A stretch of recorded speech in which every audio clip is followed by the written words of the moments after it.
டாக்ஸேஷனில் amendments அப்படிங்கிறது CA and CMA ஸ்டூடெண்ட்ஸுக்கு exam போது கண்டிப்பாக பார்க்கணும். இந்த அமெண்ட்மெண்ட்ஸ்னால் என்ன? டாக்ஸேஷன் பேப்பரில் இன்கம் டேக்ஸோ ஜிஎஸ்டியோ கஸ்டம்ஸோ இதில் அமெண்ட்மெண்ட்ஸ் அப்படிங்கிறது எக்ஸாமுக்கு முன்னாடி ஒரு 6 மந்த்ஸ் வரைக்கும் என்னென்ன அமெண்ட்மெண்ட்ஸ் இருக்கோ அதெல்லாம் அந்த பர்டிகுலர் எக்ஸாமில் அப்ளிகபிள் ஆகும். இப்போ June R December CMA exam எழுதுகிற ஸ்டூடெண்ட்ஸுக்கு, அதே மாதிரி மே ஆர் நவம்பர் சிஏ எக்ஸாம் எழுதுகிற ஸ்டூடெண்ட்ஸுக்கு அந்த எக்ஸாமுக்கு 6 மந்த்ஸுக்கு முன்னாடி வரைக்கும் இருக்கிற அமெண்ட்மெண்ட்ஸை அவங்க சேர்த்து படிக்கணும். புக்கில் இருக்கிற ப்ரொவிஷன்ஸில் அந்த அமெண்ட்மெண்ட்ஸ் இன்க்ளூட் ஆகலைன்னா செப்பரேட்டாக அதையும் சேர்த்து அவங்க படிக்கணும். இப்போ நம்ம பார்க்க போகிறது GST amendments for CMA CA final students for November December 2023 exam. இப்போ இந்த ஃபைனல் ஸ்டூடெண்ட்ஸுக்கான அமெண்ட்மெண்ட்ஸு இதோட சேர்த்து இன்டர் சிலபஸில் இருக்கிற அமெண்ட்மெண்ட்ஸும் அவங்களுக்கு கவர் ஆகும் ஃபைனல் ஸ்டூடெண்ட்ஸுக்கு. ஸோ இன்டர் ஸ்டூடெண்ட்ஸுக்கான GST amendments and customs amendments December 2023 எக்ஸாமுக்குரியது ஆல்ரெடி நம்ம சேனலில் அப்லோட் பண்ணியிருக்கோம். ஸோ அந்த வீடியோஸும் சேர்த்து பார்த்துக்கோங்க.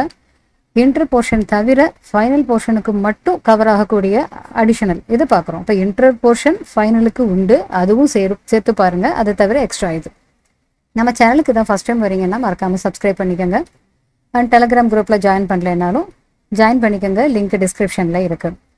இப்போ ஃபஸ்ட்டு அமெண்ட்மெண்ட் அப்படின்னா ஒரு ப்ரொவிஷனில் ஏதாவது சேஞ்சஸ் இருக்கலாம், ஒரு ப்ரொவிஷனை டெலீட் பண்ணியிருக்கலாம், புதுசாக ஒரு ப்ரொவிஷனை ஆட் பண்ணியிருக்கலாம், செக்ஷன் ஆட் பண்ணியிருக்கலாம், அல்லது ஜஸ்ட் கிளாரிஃபிகேஷன் மட்டும் கொடுத்துருக்கலாம் சர்க்குலரில். இந்த மாதிரி நிறைய இருக்குது, நோட்டிஃபிகேஷன், சர்க்குலர், இந்த மாதிரி எல்லாமே அமெண்ட்மெண்ட்ஸுங்கிற டேர்ம்குள்ளே தான் வரும். இப்போ நம்ம பார்க்க போகிறது ஃபஸ்ட்டு பிளேஸ் ஆஃப் சப்ளை. இதுக்கு ரிலேட்டடான ஒரு அமெண்ட்மெண்ட் என்ன அப்படின்னு பார்க்கலாம். Recipient entitle to ITC. நார்மலாக இது எல்லாருக்குமே தெரியும். ஜிஎஸ்டியில் ரிசிபியண்ட்டுக்கு ஐடிசி அவைல் பண்ணிக்க முடியும். இதில் place of supply determined in terms of proviso to section 12 subsection 8 of IGST Act is outside India.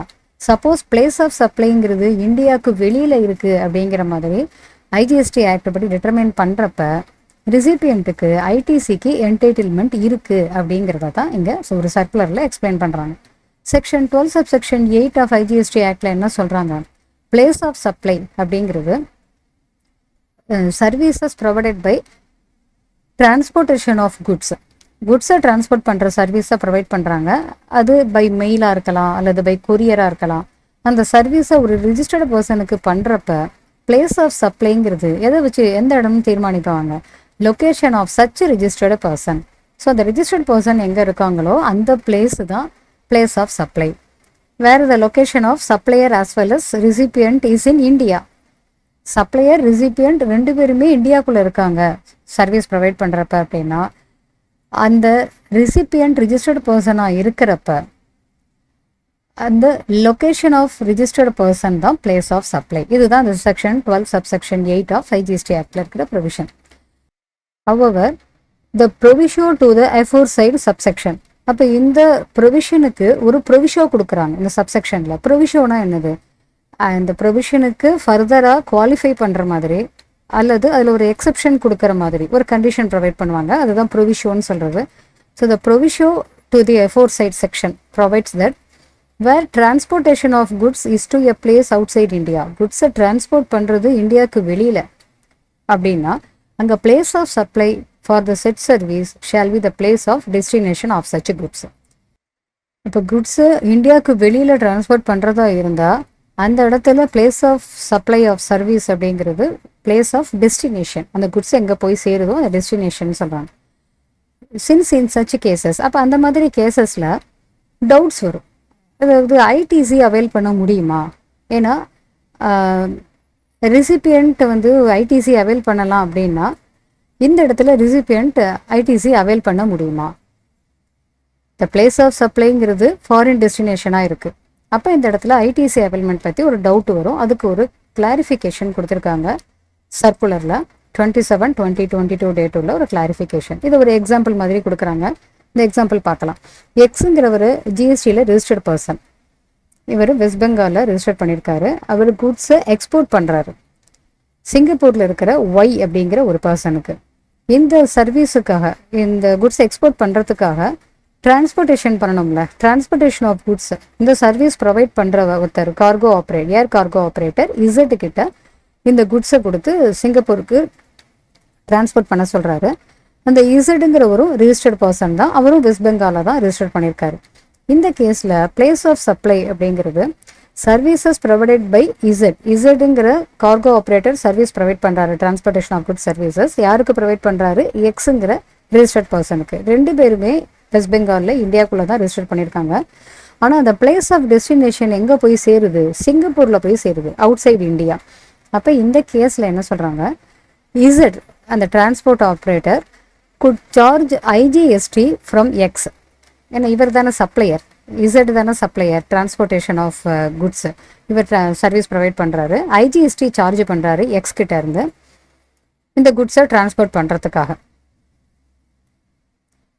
So இதில் X recipient of service would be eligible to take ITC of IGST in respect of services received by him, supply of services received by him from EZ. But இதுக்கு conditions in section 16 and 17 எல்லாமே fulfill பண்ணியிருக்கணும். அப்படி இருந்தால் ITC avail பண்ணிக்கலாம். அப்போ supplier of service shall report the place. அப்போ supplier of service அந்த place of supply என்னென்னு ரிப்போர்ட் பண்ணணும்ல, அதில் என்ன கோட் அவங்க செலக்ட் பண்ணணும்னா ஸ்டேட் கோடை 96 ஃபாரின் கண்ட்ரி அப்படிங்கிறது அந்த லிஸ்ட்டிலேருந்து செலக்ட் பண்ணணும். ஜிஎஸ்டி போர்ட்டலில் ஃபார்ம் GSTR 1 ஃபைல் பண்ணுறப்ப. அடுத்தது ரீஃபண்ட் ரிலேட்டடான அமெண்ட்மெண்ட்ஸ், ஜிஎஸ்டி ரீஃபண்ட். இதில் என்ன சொல்லியிருக்காங்க அப்படின்னு பார்த்தீங்கன்னா, இந்த அமெண்ட்மெண்ட்டில் the manner of filing an application for refund, ரீஃபண்டுக்கு அப்ளிகேஷன் பண்ணுற மேனர் என்ன அப்படிங்கிறது ப்ரிஸ்கிரைப் பண்ணியிருக்காங்க. எப்படி ஃபைல் பண்ணணும், யாருக்கு? அன்ரெஜிஸ்டர்ட் பர்சன்னா யார்? ஜிஎஸ்டியில் ரிஜிஸ்டர் பண்ணாமல் இருக்கிறவங்க. ஸோ அவங்களுக்கு பண்ண தேவையில்லை. இப்போ அன்ரெஜிஸ்டர்ட் பர்சன் ஜிஎஸ்டி ரீஃபண்டுக்கு எப்படி அப்ளை பண்ணணும் அப்படிங்கிறத ரூல் 89 சப் ரூல் 2ல் அமெண்ட்மெண்ட் பண்ணி சொல்லியிருக்காங்க.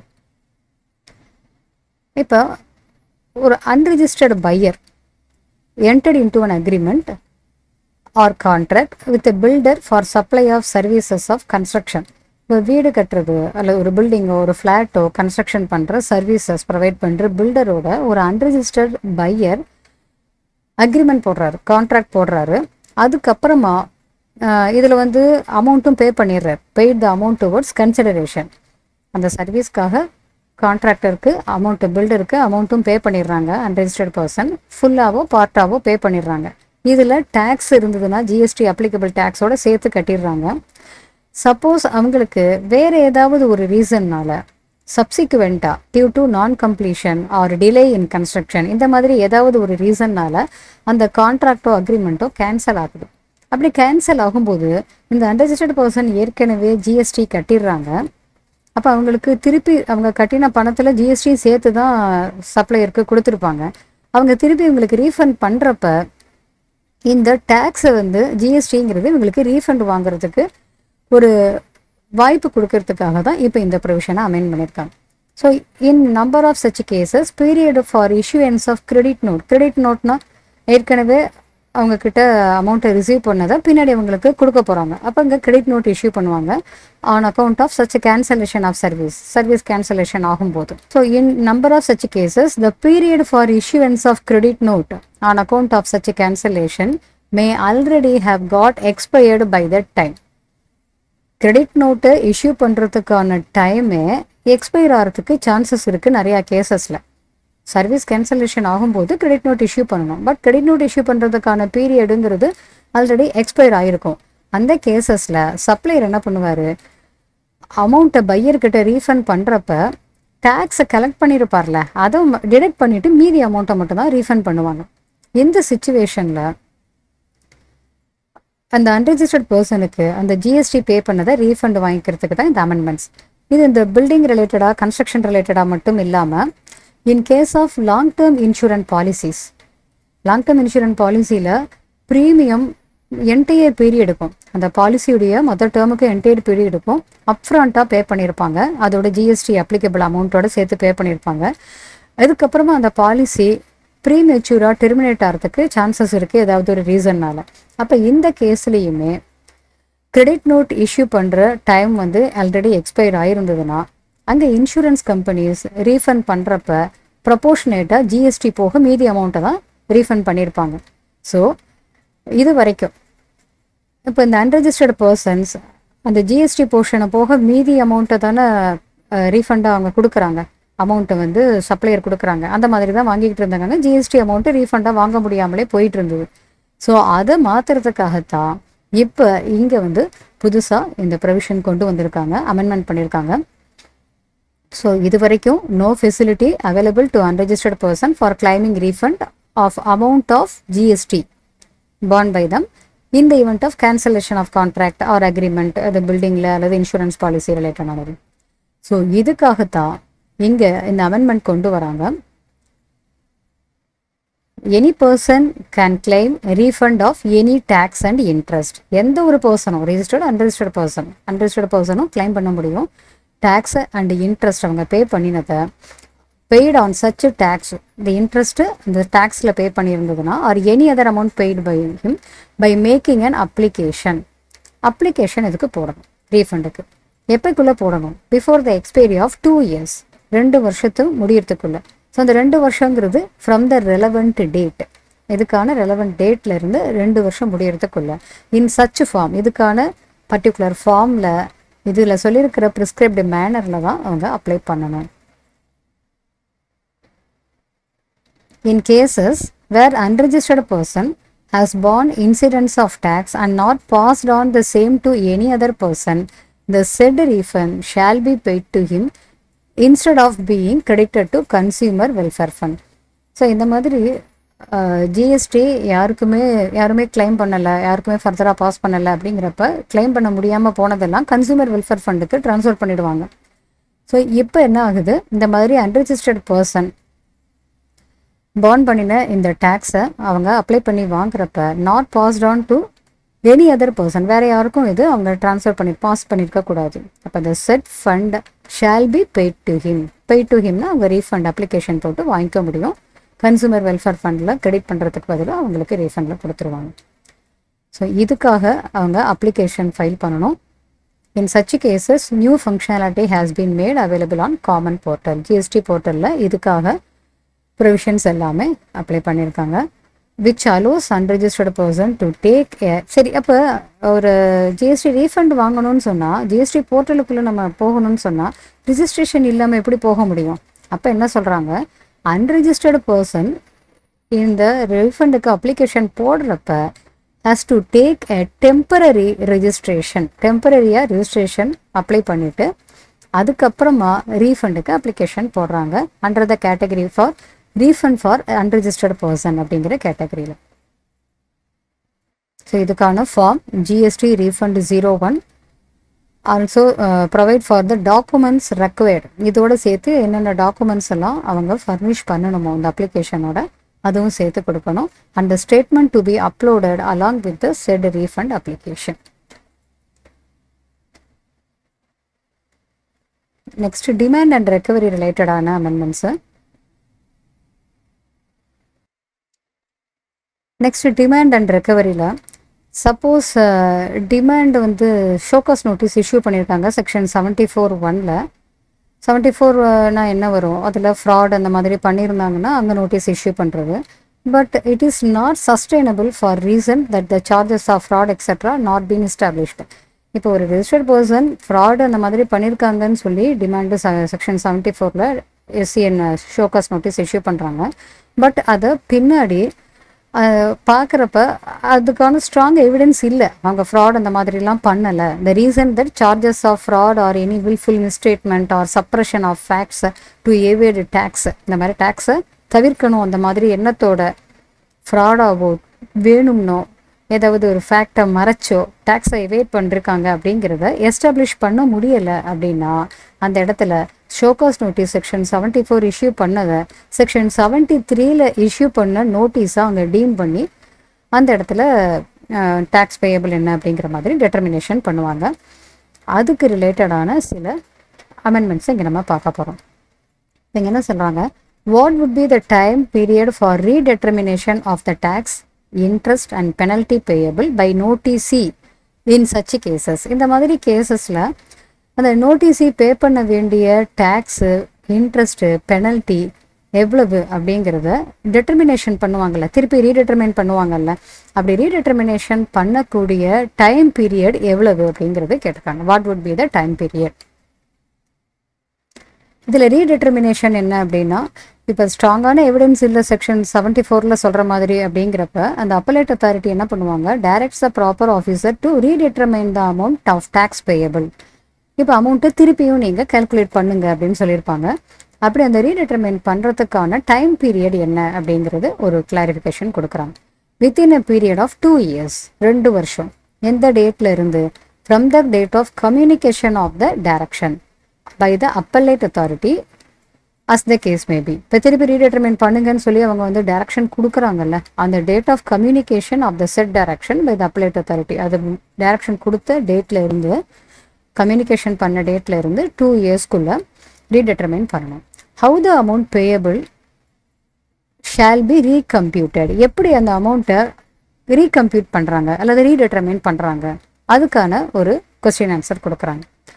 தி amount payable by the noticee, அதாவது இது எந்த நோட்டீஸாக டீம் பண்ணிக்க போகிறோம், செக்ஷன் 73(1) டீம் நோட்டீஸாக டீம் பண்ணிக்க போகிறோம். இதில் அமௌண்ட் பேயபிள் என்னங்கிறத ரீடிட்டர்மைன் பண்ண போகிறோம். அது அமௌண்ட்டு ஷார்ட் பெய்டாக இருக்கலாம், டேக்ஸை கம்மியாக பே பண்ணியிருக்கலாம், பே பண்ணாமல் இருக்கலாம், அல்லது ஐடிசி ராங்காக அவைல் பண்ணியிருக்கலாம், அல்லது தப்பான ரீஃபண்டாக இருக்கலாம். ஸோ இந்த மாதிரி ரீசன் எது வேணாலும் இருக்கலாம். In respect of which show cause notice was issued within the time limit as specified under section 73(2). Section 73(2) read with section 73(10)ல் என்ன டைம் லிமிட் சொல்லியிருக்காங்களோ அதுக்குள்ள ஷோகாஸ் நோட்டீஸ் இஷ்யூ பண்ணியிருக்கணும் அப்படிங்கிற ஒரு பாயிண்ட் இங்கே முக்கியமாக நம்ம பார்க்கணும். அதாவது only the amount of tax short paid or not paid or ITC wrongly availed, இந்த மாதிரி ரீசன் எல்லாமே நம்ம பார்த்தோம்.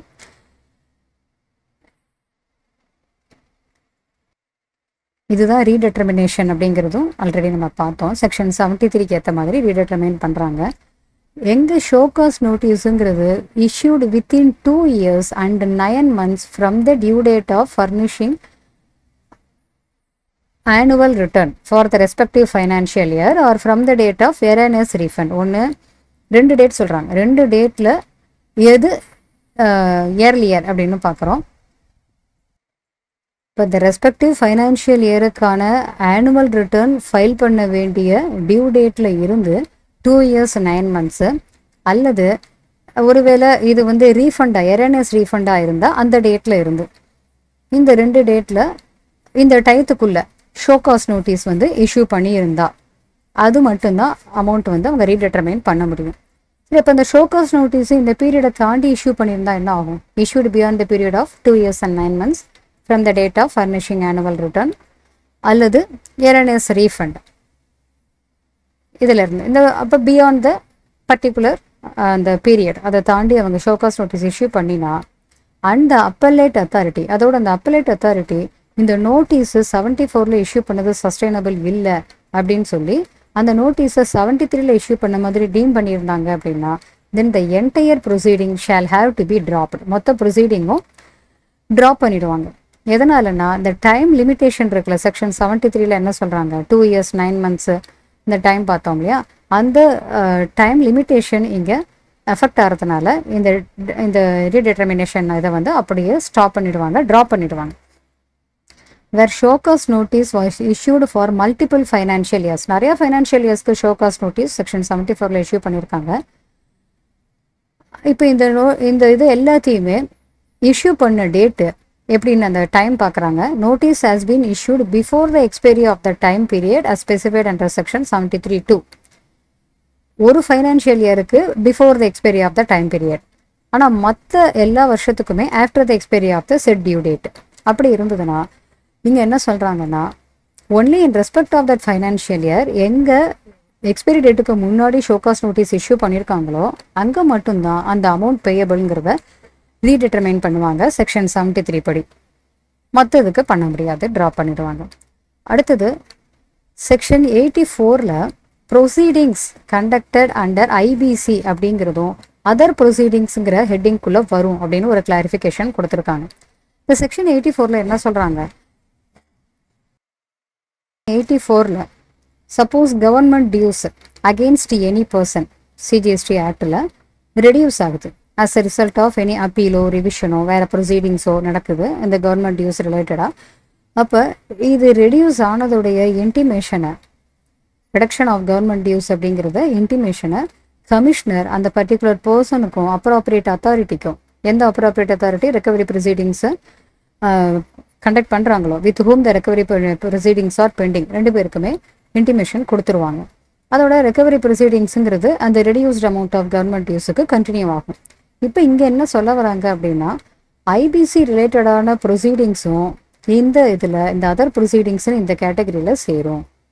as the proceedings conducted under IBC also adjudicate the government dues pending under CGST Act.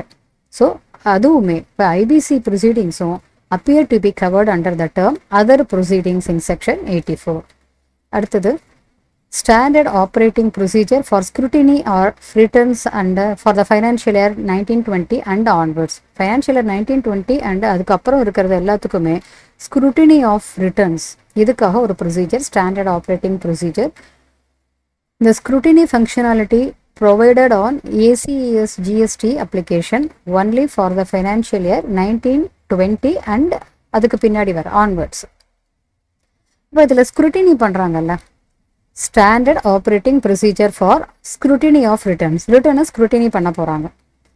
இதுக்கான ப்ரொசீஜர் என்னென்னு பார்க்கலாம்.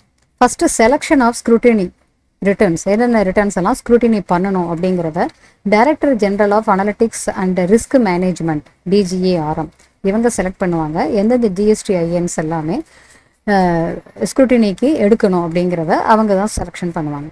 whose returns are to be scrutinized for a financial year based on identified risk parameters.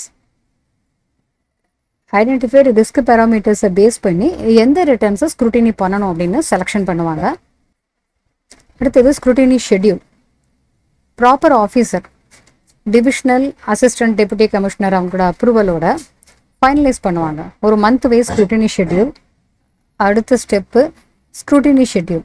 Proper officer divisional assistant deputy கமிஷனரோட அப்ரூவலோட ஒரு ஷெட்யூலை finalise பண்ணுறாரு. month wise schedule, scrutiny schedule in respect of the GSTINs selected. ஸ்க்ரூட்டினிக்காக select பண்ண GSTINs என்ன ஷெட்யூலில் scrutiny பண்ணணும் அப்படிங்கிறத ரெடி பண்ணுறாங்க. The proper officer shall conduct a scrutiny pertaining to a minimum of 4 GSTINs per month. Minimum 4 GSTINs ஒரு மாதத்துக்கு அப்படிங்கிற மாதிரி ஸ்க்ரூட்டினி பண்ணுவாங்க. இதுக்கப்புறமா ஸ்க்ரூட்டினி ஆஃபீஸர், அதாவது இந்த ப்ராப்பர் ஆஃபீஸர் ஸ்க்ரூட்டினி பண்ணுற ப்ராசஸ் என்னவா இருக்கும், அந்த ரிட்டர்ன்ஸும் அதோட ரிலேட்டட் பர்டிகுலர்ஸும் ரிஜிஸ்டர்ட் பர்சன் என்னென்ன டீட்டெயில்ஸ் கொடுத்துருக்காங்களோ அதையும் அதோட வேரியஸ் சோர்சஸில் அந்த பர்சன் ரிலேட்டடாக இருக்கிற டேட்டாஸ் எல்லாத்தையுமே கரெக்டாக இருக்கா அப்படிங்கிறத செக் பண்ணுவாங்க. Verify the correctness of returns with the help of various returns and statements furnished by the registered person and data or details available through the various sources, GSTN, e way bill portal இதெல்லாம் இருக்கிறதெல்லாம் வச்சு verify பண்ணுவாங்க. அடுத்தது இந்த scrutiny of ரிட்டர்ன்ஸ்க்கான time line கொடுத்துருக்காங்க. First GSTINs selected பண்ணுறாங்கல்ல ஸ்க்ரூட்டினிக்காக, கம்யூனிகேஷன், அதை கம்யூனிகேஷன் பண்ணுறது எப்பப்போ அதை செலக்ட் பண்ணுறாங்களோ அப்பப்போ அது கம்யூனிகேட் பண்ணிடுவாங்க. Second finalisation of scrutiny schedule. இப்போ பார்த்தோம் இல்லையா, proper officer scrutiny schedule ready பண்ணணும்னு சொல்லி with the approval of concern assistant or deputy commissioner. எத்தனை நாளைக்குள்ளே ஃபைனலைஸ் பண்ணணும் அதை ஸ்க்ரூட்டினி ஷெட்யூலில்? Within 7 working days of the receipt of details of concerned selected GSTINs. ஸ்க்ரூட்டினிக்காக செலக்ட் பண்ணியிருக்காங்கல்ல அந்த டீட்டெயில்ஸை ரிசீவ் பண்ணி 7 நாளைக்குள்ளே ஸ்க்ரூட்டினி ஷெட்யூலை ப்ராப்பர் ஆஃபீஸர் ஃபைனலைஸ் பண்ணணும். And then issuance of notice by the proper officer. Proper officer என்னென்ன டிஸ்கிரிபன்சிஸ் எல்லாம் பார்க்குறாரோ இதை வெரிஃபை பண்ணுறப்ப அந்த டிஸ்கிரிபன்சிஸை இன்டிமேட் பண்ணணும். Form number GST ASMT 10. எத்தனை நாளைக்குள்ளே பண்ணணும்? Within a month as mentioned, within the month as mentioned in the scrutiny schedule. Scrutiny ஷெட்யூலில் சொல்லியிருக்கிற அந்த மாதத்துக்குள்ள. அண்ட் தென் அதுக்கு ரிப்ளை ரிஜிஸ்டர்ட் பர்சனுக்கு இவங்க இன்டிமேஷன் கொடுத்துட்டாங்கல்ல ASMT 10ல். அடுத்தது அதில் ரிப்ளை பண்ண வேண்டியது ரிஜிஸ்டர்ட் பர்சன் ASMT 11. இதில் ரிப்ளை பண்ணணும். இது எத்தனை நாளைக்குள்ள அவங்க ரிப்ளை பண்ணணும்? Within 30 days. எதுலேருந்து 30 days? within 30 days of being informed by the proper officer. Proper officer இவருக்கு ஜிஎஸ்டி ஏஎஸ்எம்டி 10ல் இன்ஃபார்ம் பண்ணி 30 நாளைக்குள்ளே இவங்க ரிப்ளை பண்ணணும். ஒருவேளை ப்ராப்பர் ஆஃபீஸர் ஃபர்தராக பீரியட் எக்ஸ்டெண்ட் பண்ணியிருந்தா அதில் சொல்லியிருக்கிற பீரியட் வரைக்கும் பண்ணலாம். அண்ட் இஷ்யூஎன்ஸ் ஆஃப் ஆர்டர், அதுக்கப்புறமா இவங்க ரிப்ளை கொடுத்ததை, that is registered person reply கொடுத்ததை அக்செப்ட் பண்ணதுக்கு அப்புறமா ஆர்டர் இஷ்யூ பண்ணுவாங்க ப்ராப்பர் ஆஃபீஸர். அதுக்கு ஃபார்ம் நம்பர் ஜிஎஸ்டி ஏஎஸ்எம்டி 12. இந்த ஃபார்ம், இந்த ஆர்டரை இஷ்யூ பண்ணுறதுக்கான டைம் லிமிட் 30 days. எதுலேருந்து 30 days? ரிப்ளை இவங்களுக்கு ஜிஎஸ்டி ஏஎஸ்எம்டி 11ல் அனுப்பிச்சிருப்பாங்கல்ல, அதை ரிசீவ் பண்ணதுலேருந்து 30 days. And then initiation of appropriate action for determination of the tax and other dues under section 73 or 74 in cases where no reply is furnished by the registered person. registered person ரிப்ளையே கொடுக்கல, இவங்க இந்த மாதிரி ஸ்க்ரூட்டினிக்கு எடுத்து verify பண்ணினதில் இவ்வளவு discrepancies இருக்குன்னு அனுப்பிச்சிருக்காங்க, intimate பண்ணியிருக்காங்க. But no reply from registered person அப்படின்னா இவங்க என்ன பண்ணிடுவாங்க, அப்ரோப்ரியேட் ஆக்ஷன் எடுக்க ஆரம்பிச்சிருவாங்க செக்ஷன் 73 ஆர் செக்ஷன் 74ல். இது எத்தனை நாளைக்குள்ள பண்ணணும்? Within a period of 15 days. எதுல இருந்து 15 days? After completion of the period of 30 days of issuance of notice form GST ASMT 10. GST ASMT 10 இதில் சொன்ன period after completion of the period of 30 days. இதை issue பண்ணி 30 days முடிஞ்சு அதுக்கப்புறம் ஒரு 15 daysக்குள்ள அவங்க கிட்டேருந்து ரிப்ளை வரலங்கிறதுனால செக்ஷன் 73 74ல் ஆக்ஷன் எடுத்துருவாங்க. Initiation of appropriate action for determination of the tax and other dues under section 73 74. இதே மாதிரி தான் செக்ஷன் 73 74ல் ஆக்ஷன் எடுக்க போகிறாங்க. பட் இந்த கேஸில் ரிப்ளை ரிசீவ் பண்ணியிருக்காங்க ரெஜிஸ்டர்ட் பர்சன்ட்டை இருந்து, ஆனால் அவங்க கொடுத்த ரிப்ளை ப்ராப்பர் ஆஃபீஸருக்கு அக்செப்டபிளாக இல்லை. அப்போ இந்த இடத்துல எத்தனை நாளைக்குள்ள இந்த ஆக்ஷன் அவங்க எடுக்க முடியும்? Within 30 days from the receipt of reply. Registered பர்சன்ட்டை இருந்து ஃபார்ம் ஜிஎஸ்டி ஏஎஸ்எம்டி 11ல் ரிப்ளை ரிசீவ் பண்ணி 30 daysக்குள்ள இந்த ஆக்ஷன் எடுக்கலாம். And then reference if any to the audit commissionerate அல்லது anti aviation wing of commissionerate for action. Audit கமிஷனரேட்டுக்கு அல்லது anti aviation wing commissionerate for action இதுக்காக ரெஃபரன்ஸ் கொடுக்கறது. இது செக்ஷனில் 65 66 67 இதில் எது வேணாலும் வரலாம். இதுக்கு time limit within 30 days from the receipt of reply. Reply கொடுத்தது ஏஎஸ்எம்டி 11ல் இருக்கும், அல்லது within a period of 45 days from the issue of ASMT 10. அவங்க பதிலே கொடுக்கல, எக்ஸ்பிளனேஷன் கொடுக்கல ரிஜிஸ்டர்ட் பர்சன்னா ஏஎஸ்எம்டி 10 இவங்க அனுப்பிச்சதோடு இருக்கும், 11 வந்திருக்காது, ரிப்ளை வந்திருக்காது.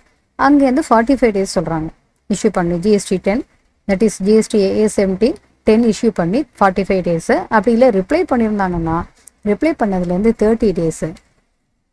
ஓகே, அடுத்தது அப்பீல்ஸ் அண்ட் ரிவிஷன்ஸ். இதில் என்னென்ன அமெண்ட்மெண்ட்ஸ் இருக்குது அப்படிங்கிறத பார்க்கலாம். அப்பீல்ஸ் அண்ட் ரிவிஷன்ஸில் என்ன அமெண்ட்மெண்ட்ஸ் இருக்குது அப்படின்னு பார்த்தோம்னா, இப்போ ஒரு அப்பீல் ஃபைல் பண்ணுறப்ப எந்த ஆர்டருக்காக அப்பீல் ஃபைல் பண்ணுறோம்? ஒரு அட்ஜுடிகேட்டிங் அத்தாரிட்டியோட ஆர்டருக்காக அப்பீல் ஃபைல் பண்ணுறப்ப அந்த order it is already uploaded on the common போர்ட்டலாக இருந்ததுன்னா அங்கே requirement of submission of certified copy is dispensed வித்ன்னு சொல்கிறாங்க. எந்த ஆர்டருக்கு அப்பீல் பண்ணுறீங்களோ அந்த ஆர்டரை காமன் போர்ட்டலில் அப்லோட் பண்ணியிருந்தாங்கன்னா அந்த ஆர்டருடைய ஒரு சர்டிஃபைடு காப்பியையும் அப்பீலில் நீங்கள் சேர்த்து சப்மிஷன் பண்ணணும் அப்படிங்கிறது தேவையில்லை அப்படின்னு சொல்லியிருக்காங்க. ஆனால் அதுலேயே ஒருவேளை நீங்கள் அப்பீல் பண்ணுற ஆர்டரை காமன் போர்ட்டலில் அப்லோடு பண்ணாமல் இருந்தாங்கன்னா அந்த இடத்துல கண்டிப்பாக certified self certified copy of said order, அந்த ஆர்டருடைய செல்ஃப் சர்டிஃபைடு காப்பியை சப்மிட் பண்ணணும் வித்தின் நாளைக்குள்ள within the period of 7 days from the date of filing of GST APL 01 அல்லது 03. அடுத்தது நியூ ரூல் 109C இன்ட்ரடியூஸ் பண்ணியிருக்காங்க. இது என்ன சொல்லுது அப்படின்னா, enabling withdrawal of the appeal application filed before first appellate authority. First appellate அத்தாரிட்டிகிட்ட application அப்பீலுக்கு file பண்ணியிருந்தீங்கன்னா அதை வித்ட்ரா பண்ணுறதுக்கான ஒரு ப்ரொவிஷனை கொண்டு வந்திருக்காங்க நியூ ரூல் 109C. ஸோ இந்த ஒரு அப்பலண்ட்டை at any time before issuance of show cause notice section 107(11)ல show cause notice issue பண்றதுக்கு முன்னாடியோ அல்லது before issuance of order under the said subsection whichever is earlier, இந்த ரெண்டுல earlier ஒன்று ஆர்டர் அல்லது show cause notice. இது ரெண்டில் ஏதாவது ஒன்று இஷ்யூ பண்ணுறதுக்கு விச் எவர் இஸ் இயர்லியர், அந்த டயத்துக்கு முன்னாடி appellant may in respect of any appeal, இவர் ஃபைல் பண்ண அப்பீல் ஏபிஎல் 01 or 03 பண்ணியிருந்தாருன்னா இப்போ என்ன பண்ணலாம்னா அதை வித்ட்ரா பண்ணுறதுக்கு இன்னொரு அப்ளிகேஷன் ஃபைல் பண்ணலாம். File an application for withdrawal of the said appeal. But the final acknowledgement in form GST APL 02 has been issued. The withdrawal of the said appeal would be subject to approval of appellate authority. நீங்கள் appeal file பண்ணுறீங்க, அந்த அப்பீலை இன்னும் அவங்க acknowledgement பண்ணலை அப்படிங்கிறப்ப okay. ஒருவேளை ஃபைனலாக அதை நீங்கள் அப்பீல் பண்ணின உடனே அதை அக்னாலஜ்மெண்ட் கொடுத்துட்றாங்க ஜிஎஸ்டி ஏபிஎல் 02ல். அப்படி இருந்தால் அந்த அப்பீலை நீங்கள் வித்ட்ரா பண்ணணும்னா அந்த அப்பலேட் அத்தாரிட்டியுடைய அப்ரூவல் வேணும். அதோட such application for the withdrawal of appeal shall be decided by the appellate authority within 7 days of filing such application. அடுத்தது ஆன்டி ப்ராஃபிட்டேரிங் ரிலேட்டடான ஒரு அமெண்ட்மெண்ட்டு.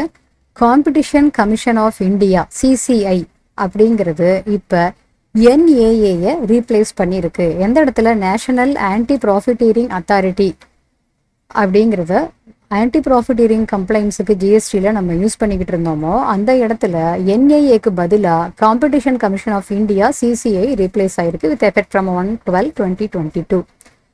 ஸோ என்ஐஏ இருக்கிற இடத்துல எல்லாம் இனிமேல் நம்ம காம்படிஷன் கமிஷன் ஆஃப் இந்தியா அந்த நேமை தான் நம்ம யூஸ் பண்ண போகிறோம்.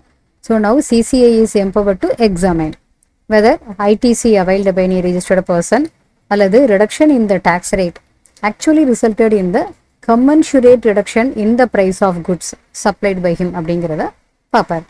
Okay, henceforth all the investigations based on complaint filed by consumers complaint file பண்ணதை பேஸ் பண்ணி இன்வெஸ்டிகேஷன் பண்ணுறது எல்லாமே will be done by Directorate General of Anti-Profiteering DGAP which will அவங்க அதுக்கப்புறமா ஒரு ரிப்போர்ட்டை சிசிஐக்கு சப்மிட் பண்ணுவாங்க.